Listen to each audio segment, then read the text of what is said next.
Evening students. Good evening, sir. Today I am going to start from effect of force. I already told you what was the effect of force. Force का effect क्या क्या था, तो हमने बताया हुआ था force क्या क्या कर सकता है. ठीक है, हमारे आसपास तो हम तो force ही force देखते हैं, force का effect ही देखते हैं. ठीक है, कैसे? कोई कार जा रही है, वॉल से स्ट्राइक कर गई, समझ में आया ना क्या इफेक्ट है फोर्स का, पूरा क्रश हो जाता है. ठीक है, यानी कि बॉडी के शेप को इसने चेंज कर दिया. जब कार स्ट्राइक कर रही कहीं पर, तो क्या हो गया, कितना अच्छा शेप चेंज होता है, देखते हो ना कार का. तो force can change the shape of the body. ठीक है, कोई ऑब्जेक्ट को लिए और उसको स्क्वीज कर दिया, दबा दिए, तो शेप चेंज हो गया. समझ में आ गया. अब और फोर्स क्या कर सकता है, किसी बॉडी को मूव करा सकता है, किसी बॉडी को मूव करा सकता है. अगर हम कोई एक स्टेशनरी बॉल ले लिए, उसके बाद हमने क्या किया, उसको रोल ओवर ग्राउंड पर कर दिए, तो क्या पहले तो रुका था, बाद में उसका स्पीड हो गया, मोशन हो गया. तो force can change the state of body. अगर मोशन में है तो उसको रोक भी सकते हैं. तो यानी कि बॉडी के स्टेट को बदल सकता है फोर्स. क्या स्टेट, रेस्ट को मोशन में ला सकते हैं, मोशन को रेस्ट में ला सकते हैं. फोर्स और क्या कर सकता है, बॉडी के डायरेक्शन को बदल सकता है. जैसे अगर कोई बॉल यहां आ रही है, ठीक है, या फुटबॉल आ रही, तो हमने किक किया तो क्या हुआ, उसका डायरेक्शन बदल गया. हमने कहा इस तरफ आ रही थी, अभी मैंने जब हिट किया तो उस तरफ चली गई, तो डायरेक्शन बदल गया ना. तो force can change the direction of body. ठीक है, clear. Force can change the size of the body. Size कैसे, अगर हमने एक स्प्रिंग है, स्प्रिंग को खींचा तो बड़ा हो गया ना, साइज बदल गया. समझ में आ गया, क्लियर. तो force can change the size of the body. समझ में आ गया बात. जो हमने लिखाया भी था, what was the effect of force, नहीं लिखाया था? Yes, sir. बहुत सारे इफेक्ट का फोर्स का मैंने लिखाया था, एक बार आप लोग कॉपी में देख लो. मैंने बताया था what was the effect of force. Yes Rajdeep. हाँ, फोर्स का दूसरा डेफिनेशन बता दो. फोर्स का दूसरा डेफिनेशन बता दूं. अच्छा, वही फिजिकल एनर्जी. आप कौन सा डेफिनेशन जानते हो, पुश और पुल वाला जानते हो? वो वाला मैं क्लास में एग्जाम में शेयर मार्क्स में. अच्छा, कोई बात नहीं. दूसरा डेफिनेशन अगर लिखोगे तो फोर्स लिख सकते हो. Force is that cause sir तो कोई लिख रहा है which change और या cause से अच्छा एक और वर्ड लिखो, ज्यादा बेटर होगा. ठीक है, force is that external effect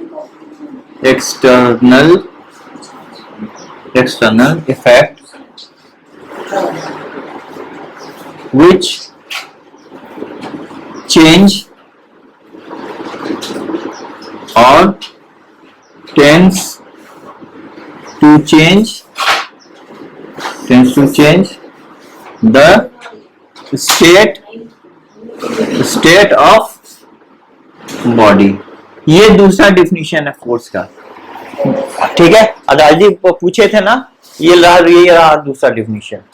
okay, यानी कि फोर्स वो एक्सटर्नल इफेक्ट है, ये एक्सटर्नल बाहर से लगता है, एक्सटर्नल इफेक्ट है जो बॉडी के स्टेट को बदल देता है या बदलने की कोशिश करता है. जैसे हम इस वॉल पर धक्का दे रहे हैं, हम जरूरी नहीं है वॉल को मूव करा देंगे, हमने कोशिश किया, हो सकता है नहीं मूव करे, बट अगर हम डेस्क को हमने फोर्स लगाया तो मूव करा दिया. तो किसी फोर्स किसी ऑब्जेक्ट के स्टेट को या तो बदल देता है या तो बदलने की कोशिश करता है. You can write that.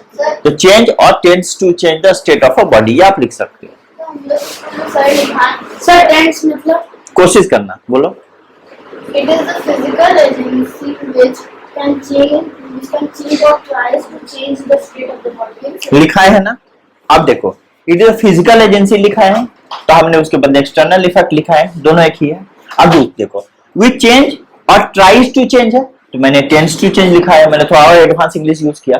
वो कोशिश करना और ये टेंड्स टू चेंज, कोशिश करना, एक ही चीज होता है. मैंने थोड़ा और इंग्लिश को ये कर दिया. टेंड्स टू चेंज करने की कोशिश करता है, एक ही वर्ड है. सर ने जो बताया हमने वही बताया, बस यहाँ tends to change, tries to change, I wrote tends to change. ठीक है, और इफेक्ट ऑफ फोर्स तो बताया ही था मैंने. नेक्स्ट अब देखो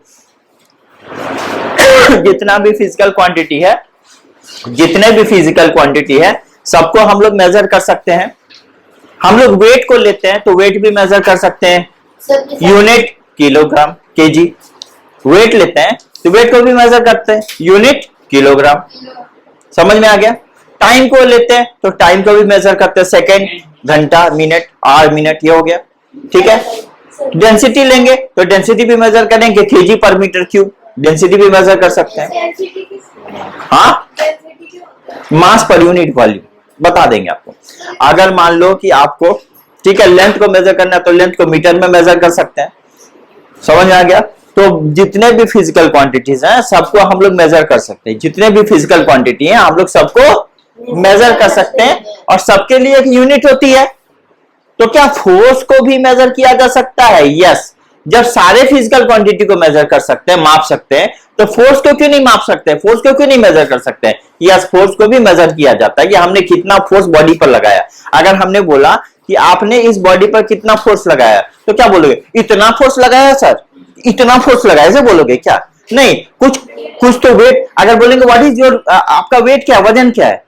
इतना वजन है सर, इतना वेट है मेरा इतना वेट है सर, मेरा इतना, ऐसे बोलोगे क्या? नहीं ना। तो there should be some value. तो वैसे ही जैसे कि 10 किलोग्राम, 50 किलोग्राम, कुछ तो बोलोगे, 50 केजी कुछ तो बोलोगे। वैसे ही फोर्स जब आपने लगाया तो फोर्स को भी तो मेजर करेंगे, उसके लिए भी तो कुछ क्वांटिटी होना चाहिए।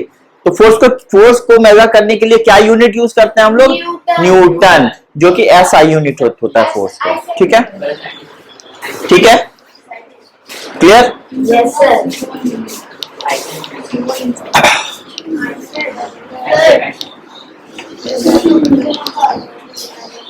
हाँ बोलो।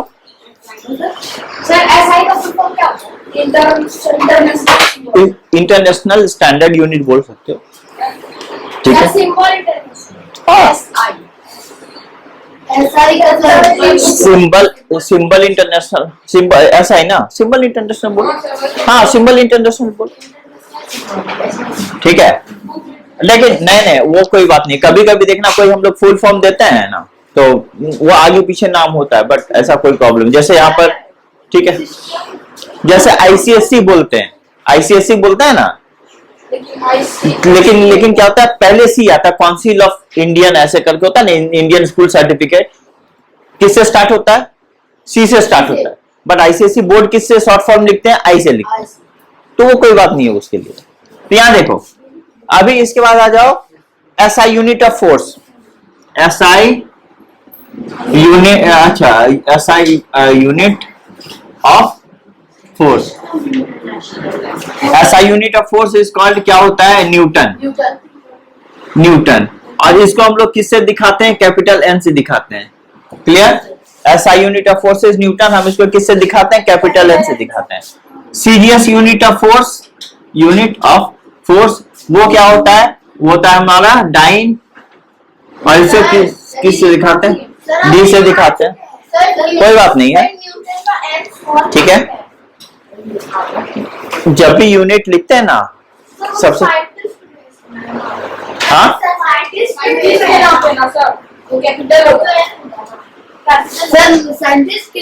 साइंटिस्ट के नाम पर है ना,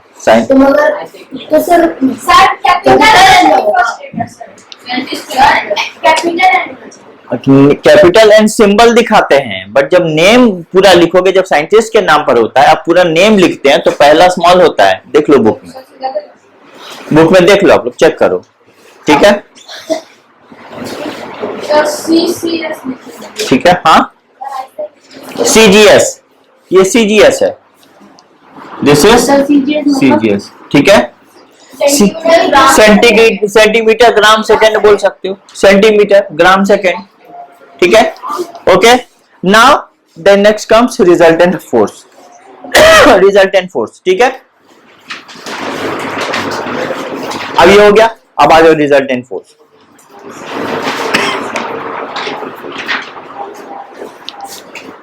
अब मैं आपको रिजल्टेंट फोर्स पहले समझा देता हूं। What is resultant force? देखो, रिजल्टेंट फोर्स क्या होता है हम अभी बताएंगे। Resultant force, resultant force. अब सुनो, जब मान लो कोई भी बॉडी है, ठीक है, उसमें बहुत सारे फोर्स लग रहे होते हैं। मान लो इधर भी एक फोर्स लग रहा है, इधर भी एक फोर्स लग रहा है, इस बॉडी पर इधर भी फोर्स लग रहा है, इधर भी फोर्स लग रहा है, तो उस फोर्स का नेट इफेक्ट कुछ और होगा। बात समझ ना क्या बोल रहे हैं? उस फोर्स का नेट इफेक्ट कुछ और होगा।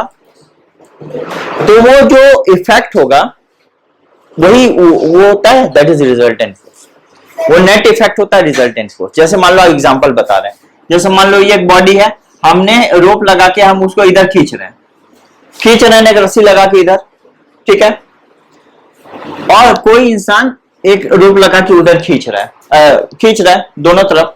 अगर मान लो इधर का ताकत ज्यादा हुआ तो इधर मूव करेगा, तो रिजल्टेंट फोर्स इधर का फोर्स होगा। अगर उधर ज्यादा ताकत है तो उधर मूव करेगा, यानी रिजल्टेंट फोर्स कहां का होगा? उधर का होगा।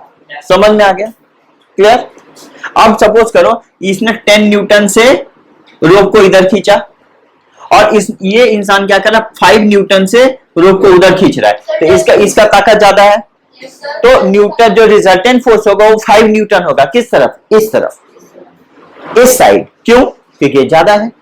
पर अगर मान लो ये 15 न्यूटन फोर्स से खींच रहा है उसको, और दोनों का तब रिजल्टेंट फोर्स होगा 5 न्यूटन। किधर? उस तरफ, उधर खींचाएगा ना, ज्यादा फोर्स उधर है, दैट्स कॉल्ड रिजल्टेंट फोर्स। तो रिजल्टेंट फोर्स एक्चुअली आपको लिखना है, जब बहुत सारे फोर्स बॉडी पर एक्ट करता है तो जो रिजल्टेंट फोर्स होता है, जो रिजल्टिंग फोर्स होता है, जो बॉडी पर एक्ट करता है, या नेट फोर्स बोल सकते हो, जो बॉडी पर एक्ट करता है उसको हम लोग क्या बोलते हैं?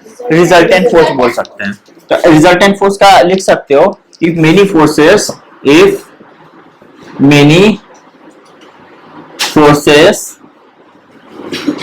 act on a body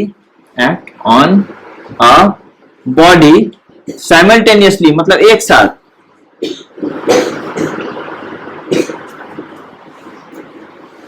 ठीक है, then net effect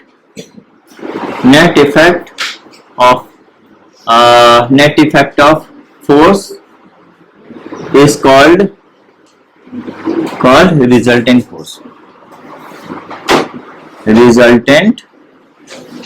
Resultant force, तो फोर्स के नेट इफेक्ट को हम लोग बोलते हैं resultant force.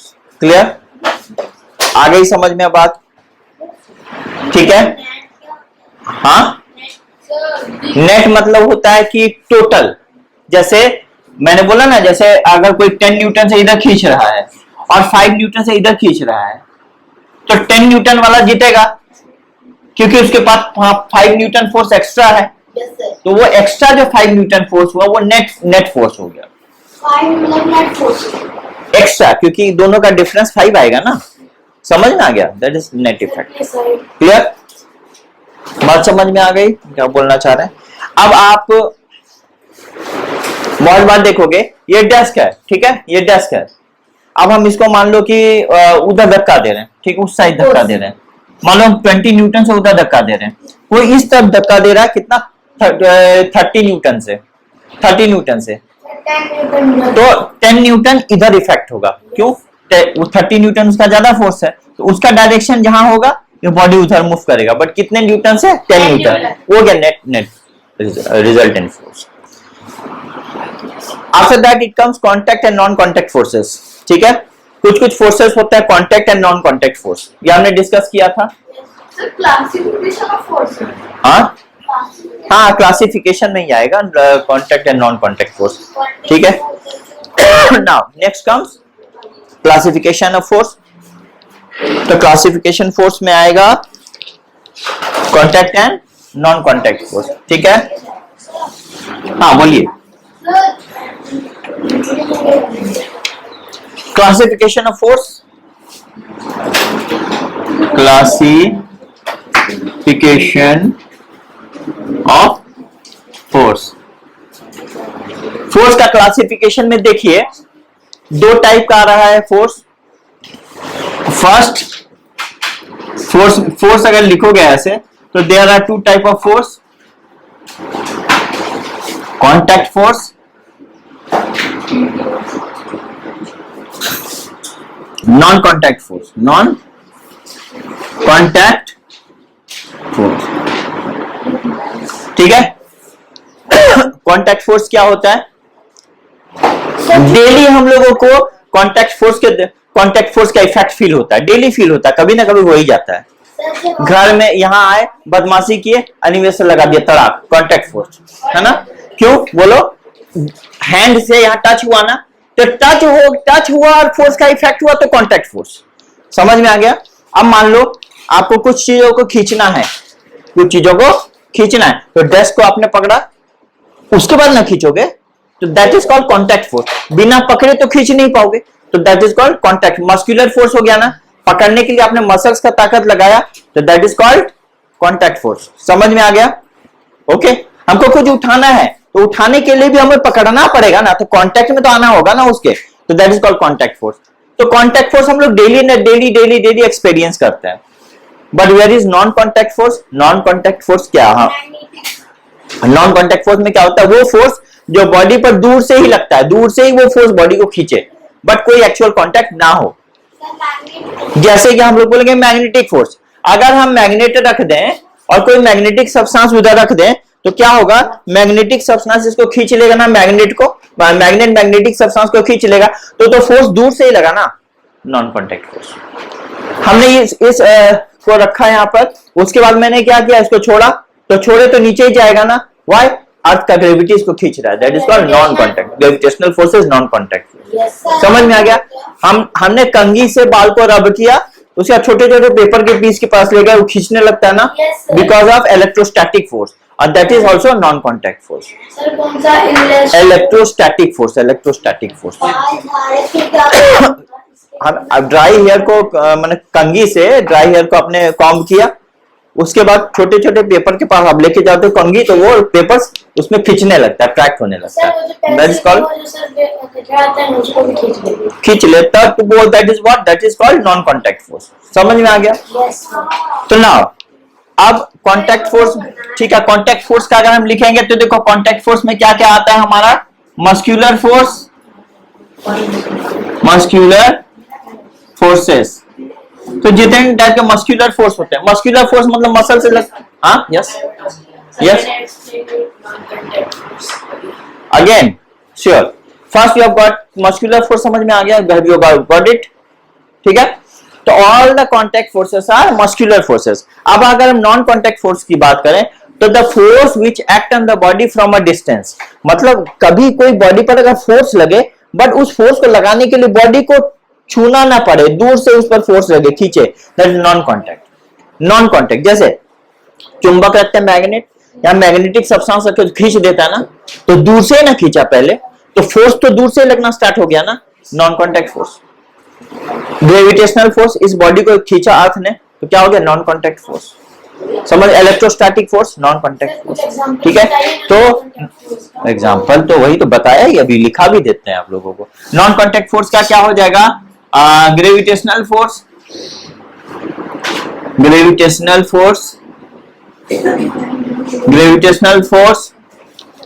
Electrostatic force non contact force में आ गया, ठीक है? उसके बाद आ गया आपका मैग्नेटिक फोर्स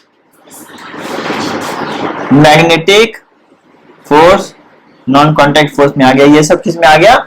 ये सब नॉन कांटेक्ट फोर्स में आ गया, ठीक है?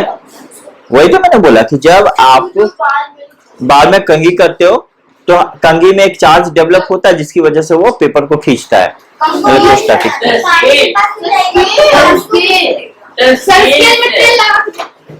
ड्राई हेयर से। ऑयली नहीं, ज्यादातर ड्राई हेयर में ज्यादा अच्छा होता है, समझ में होता है, बट ड्राई हेयर में अच्छा होता है। अभी समझ में आ गया ये बात? अच्छा, तो अभी मैं इसको मिटाता हूँ। अच्छा सुनो, कांटेक्ट फोर्स का डेफिनेशन, कांटेक्ट लिखो ना, लिखो।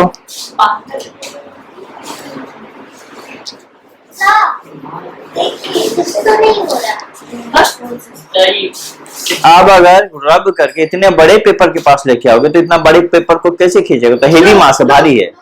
छोटे बिट्स ऑफ पेपर के पास करो तब ना, हाँ वो खींचेगा।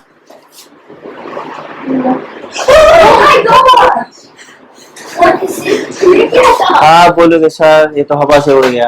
एक काम करो, आप ट्राई करो, अब तो नहीं लगेगा ना हवा, अब करो, ट्राई करो, ठीक है, देखो देखो ट्राई करो। सर देखिए, सर बेइज्जती क्या सर बेइज्जती खींचेगा खींचेगा, हो गया सर। खींचता है, देखो देख लो खींच रहा है। ओके नाउ चलो चलो चलो, stop it, let me continue with the topic, ठीक है। तो यहाँ देखो, a contact force acts when two bodies are in actual physical contact. A contact force